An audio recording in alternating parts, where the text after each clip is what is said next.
Gihisgutan sa unang pagbasa ang kaalam sa Diyos. Ang wisdom of God is the Spirit of God, ang Espiritu Santo. Unya, ang nag-translate sa kaalam sa Ginoo, mao ang pulong sa Ginoo. Mao nang ang pulong nagpakatao nga mao si Hesus ug iyang gipaambit ngan hinato ang kaalam sa Dios nga mao ang Espiritu Santo. Karon kay nisaka na mas Kristo ngadto sa langit, ang naghari ron dinhi sa kalibutan mao na ang kaalam sa Dios, ang Espiritu Santo. Pero matod pa diri sa atong unang pagbasa, ang kaalam dili gayud mupuyo diha kang bisan kinsa nga malimbungon o ulipon sa sala. Gilingay mong tupad na nagpuyo pa nimo ang kaalam sa Dios. Nagpuyo pa.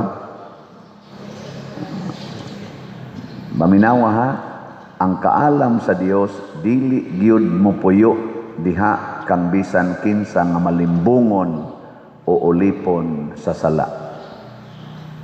Kining atong mga gipang-elect nga mga opisyal sa gobyerno o kinisang mga gipang-ordinahan nga mga leader sa simbahan sama aning nagwali karon, nagkinahanglan gid mig kaalam nga Dios noon, kay dili sayon ang paghimog mga desisyon. Kamo sang mga ginikanan kay mga leader man sad mo sa inyong pamilya, nagkinahanglan gyud unta mo og kaalam nga Dios noon. Ang mga employers nato sa business sector down to the supervisory positions, kay mga leaders man na sila, nagkinahanglan gid unta sila kaalam nga Dios noon. Hindi ko na be, lingi ay mong tupad ing naa kay kaalam. Unsa may opposite sa kaalam? Unsa man?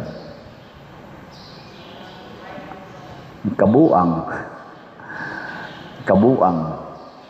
May kaitas binuang kuwang tas kaalam. Mao na ningon ta diri sa atong tubag sa Salmo, agaka ako Ginoo subay sa dalan nga walay katapusan.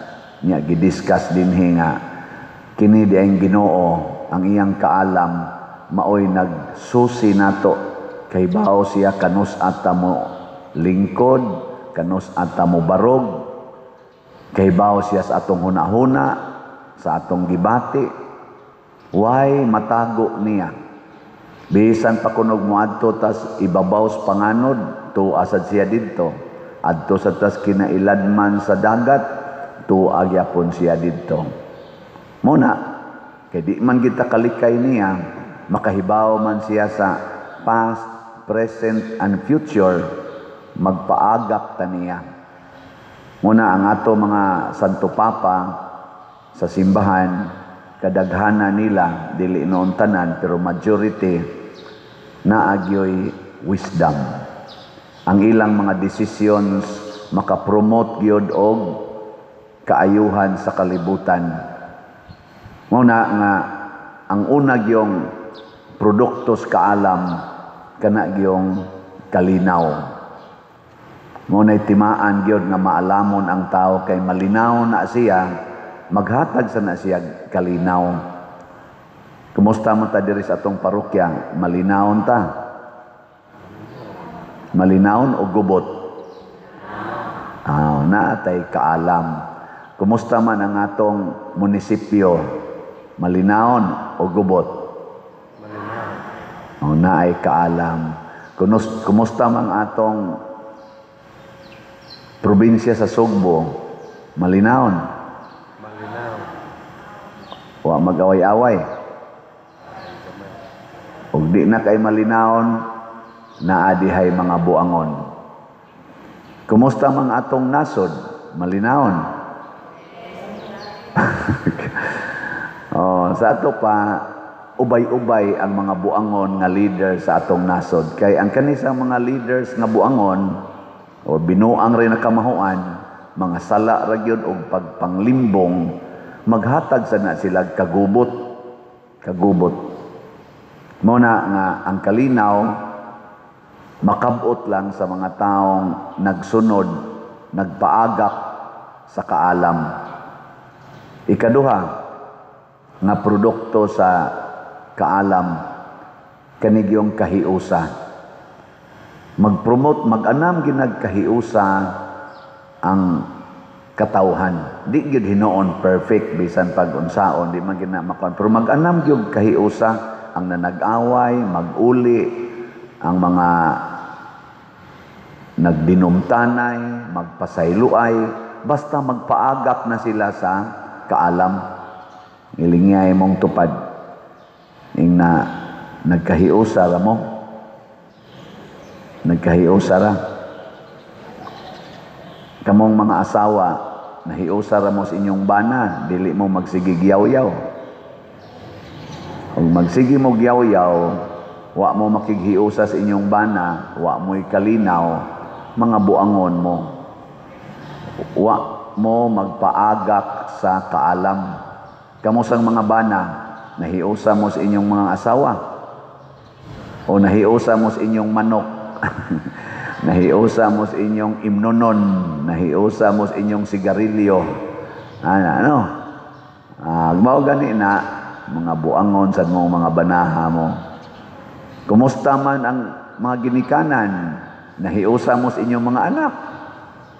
Magdungan mog kaon, magdungan mog ampo, na magpaminaway mo.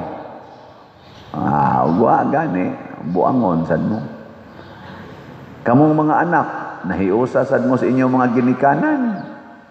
O nahiusa ra gyud mo anang imong TikTok, kanang imong siging tan-aw anang cellphone, duwa anang computer. Mga buangon sad mo, wa na mo'y wisdom. So ang kahiusa, kumusta man sa atong Pilipinas karon naay kahiusa? Kinsa may nakapromote og kahiusa gyud nga kanang arang-arang nga kahiusa ang nila tas pinakaduol, ang administrasyong Marcos o administrasyon nga Duterte. Di ayaw lagi mo pagsulti og kusog kanang dihalas niyo una-una ba. Mo nay atong sukdanan nga ang kaning giagak sa Ginoo mag-anam gyud kahiusa, makapromote gyud nagkahiusa og kalinaw. Ikatulo, nga kaning timaan na naa ang kaalam nga Dios nun, mulambo ang katilingban. Dili lang siya malinawon, dili lang siya united, generally speaking, mulambo, mudaghan ang kaayuhan.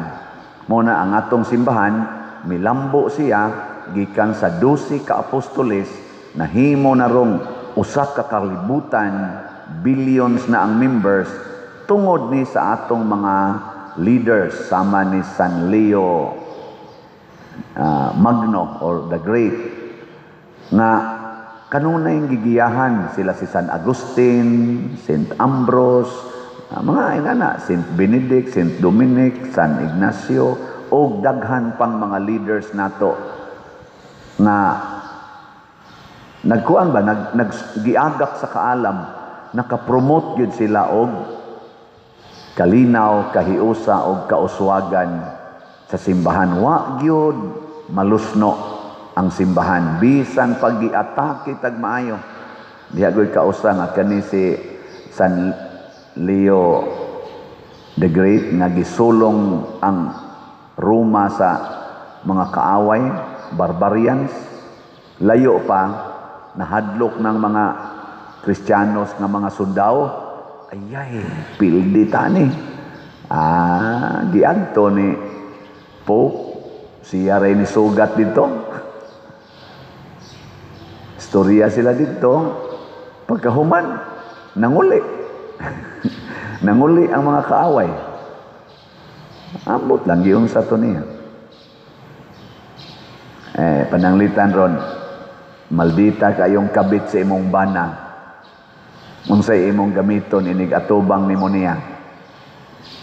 Ang imong kabuang o imong kaalam na Dios nun. Kana. Nga unsaon man na nimo siya pagduol. Duola siya nga mahigugmaon. Duola siya nga kuyog nimong Ginoo. Kana bang moingon kas Ginoo ba nga? Ginoo, nahibaw baya ka kinsa ning bayhana o kinsa sagko. Nahibaw baya ka nga kapatyunon na kay ko niya. Nahibaw kas akong gihuna-huna.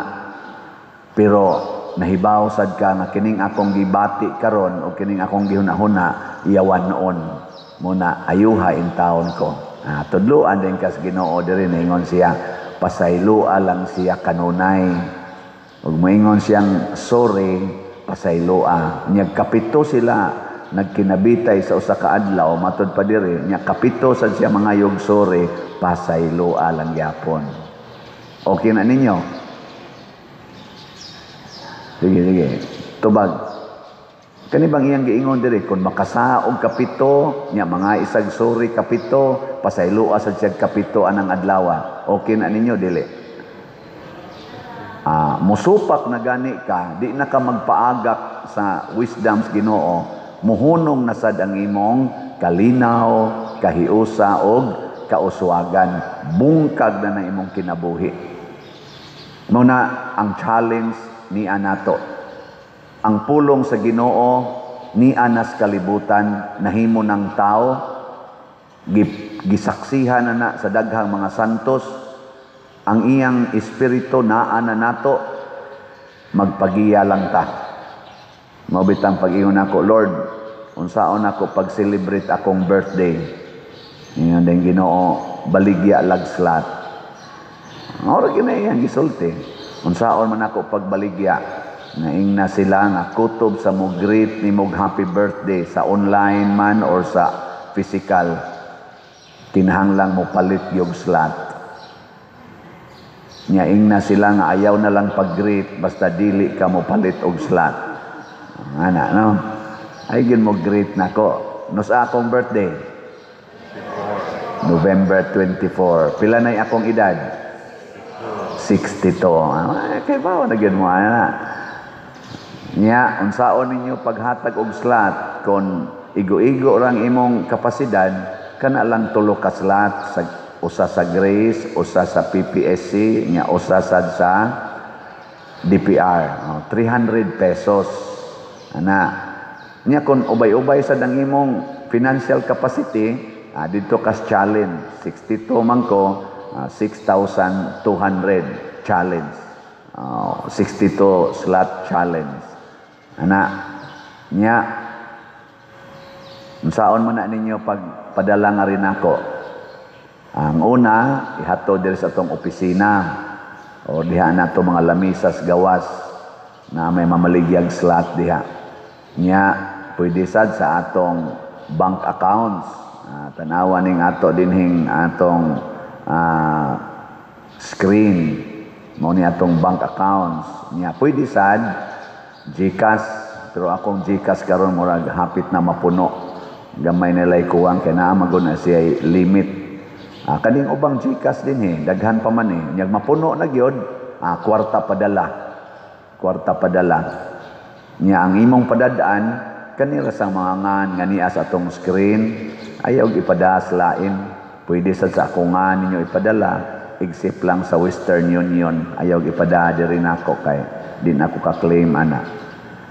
Mga igsuon, kung inyo ning sundon, kay nituo man ko nga kining akong pag-celebrate sa akong birthday nga dili ko maghikay, dili ko mo bangka-bangka des mga higala. Ang ako rang buhaton, magampo ra ko, manalangin ko ninyo tanan, hatag ni og kalinaw, kahiusa, o kalambuan sa atong parokya o sa atong simbahan. Daghan tag tabangonon karon dinhi kaning nangaigo sa Bagyong Tino dinhi sa atong parokya. Padayonon nato ang pagtabang Nya mao nay akong i-dedicate sa akong birthday nga daghan unta kog matigo mga slot labi na gyud DPR kay atong itabang sa mga nawad-ag balay, sa mga namatyan ug uban pa. So sa akong birthday puhon ang akong selebrasyon mao ang pagpanghatag. So kuyog niya muna ko ha. Mag-operasyon hatag ta. Nya ato na sang i-finalize ang mga balay nga atong tukuron aron na i-launch nato ang pagtukod sa mga balay, mga napo tingali ka balay inig birthday nako puhon ug makaabot pa ko. In kaso lag mamatay ko na naman ang pundo ing na lang atong finance council nga withdrawhan na lang na ninyo nya padayon na gyud ang pagtrabaho sa mga balay. Ha? Wa man ta kasiguro mamatay ko inig ka 24. Ana. Ang Ginoo nasayod man ana niyong Ginoo plano-plano kadiha nya mamatay ra ka.